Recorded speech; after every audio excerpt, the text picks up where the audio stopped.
বন্ধুরা, গরম ভাতের সঙ্গে পটলের এই রকম রেসিপি থাকলে আর কোনো কিছুর প্রয়োজন হয় না।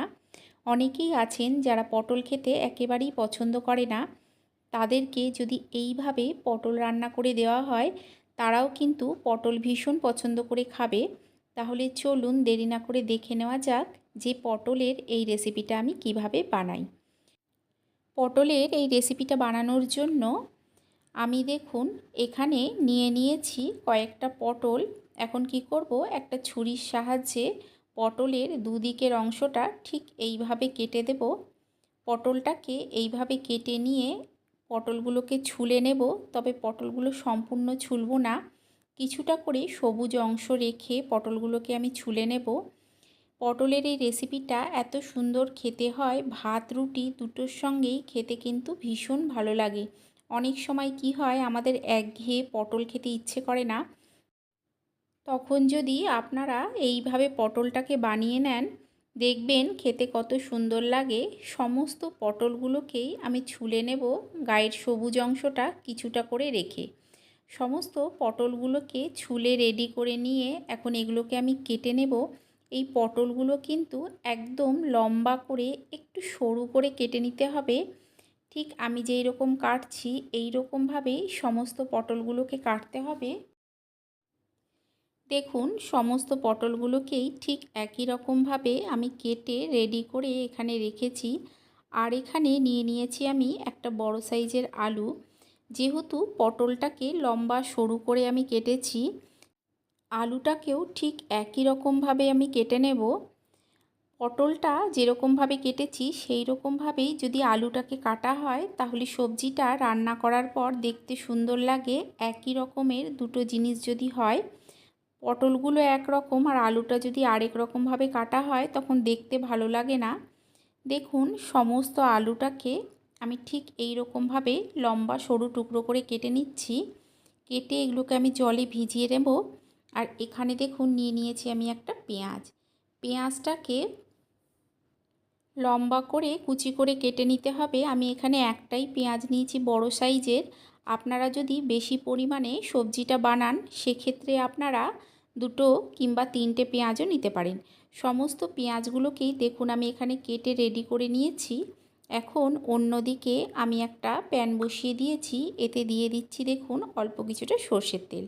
তেলটা গরম হলে ফোড়নে দিয়ে দিচ্ছি কয়েক কোয়া রসুন আমি কুচি করে কেটে নিয়েছি সেটা। রসুনটাকে দিয়ে এগুলোকে কিছুক্ষণ ভেজে নিতে হবে। রসুনটাকে কিছুক্ষণ ভেজে নিয়ে আমি দিয়ে দিচ্ছি কেটে রাখা পটলটা। সমস্ত কেটে রাখা পটলটাকে দিয়ে এখন এতে দিয়ে দেব আমি আলুগুলো। সমস্ত আলু আর পটল দিয়ে দিয়ে দেব লবণ আর দিয়ে দেব হলুদ। লবণ আর হলুদ দিয়ে পটল আর আলুটাকে প্রথমে খুব ভালো করে মিশিয়ে নিতে হবে। দেখুন লবণ আর হলুদ দিয়ে আমি পটলটাকে আর আলুটাকে ভালো করে মিশিয়ে নিচ্ছি। মিশিয়ে নিয়ে গ্যাসের ফ্লেমটাকে আমি লোতে করে দেব। গ্যাসের ফ্লেমটাকে লোতে করে দিয়ে ঢাকা দিয়ে আমি এটাকে কিছুক্ষণ হতে দেব। কিছুক্ষণ পর আমি ঢাকাটা তুলে নিচ্ছি। দেখুন আলুটা আর পটলটা অনেকটাই নরম হয়ে চলে এসছে। একবার ভালো করে মিশিয়ে নিয়ে এতে দিয়ে দেব আমি যে পেঁয়াজটাকে কেটে রেখেছিলাম সেই পেঁয়াজটা।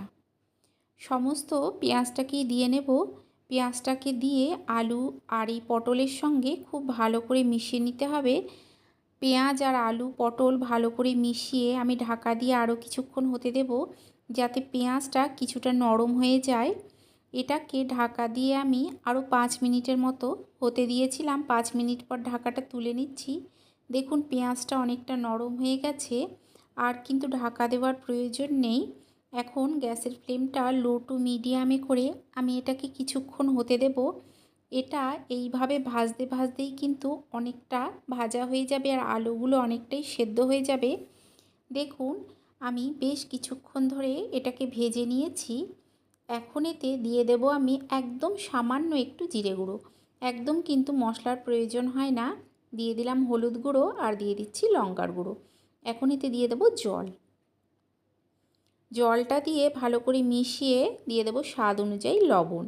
লবণটা দেব, লবণ দিয়ে আমি ঢাকা দিয়ে কিছুক্ষণ হতে দেব। আপনারা হয়তো ভাবছেন মশলার কাঁচা গন্ধটা থাকবে, একেবারেই থাকবে না। দেখুন লবণটা দিয়ে আমি ঢাকা দিয়ে দেব, ঢাকা দিয়ে এটাকে কিছুক্ষণ হতে দেব। কিছুক্ষণ আমি ঢাকা দিয়ে হতে দিয়েছিলাম। জলটা কিন্তু দেখুন প্রায় সম্পূর্ণই টেনে গেছে। একবার ভালো করে মিশিয়ে নিচ্ছি। এই রেসিপিতে কিন্তু একদম ঝোল থাকে না।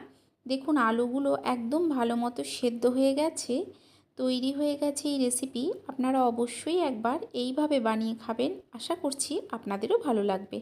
তাহলে চলুন, আপনাদের সঙ্গে দেখা হচ্ছে আরও একটা নতুন ভিডিও নিয়ে।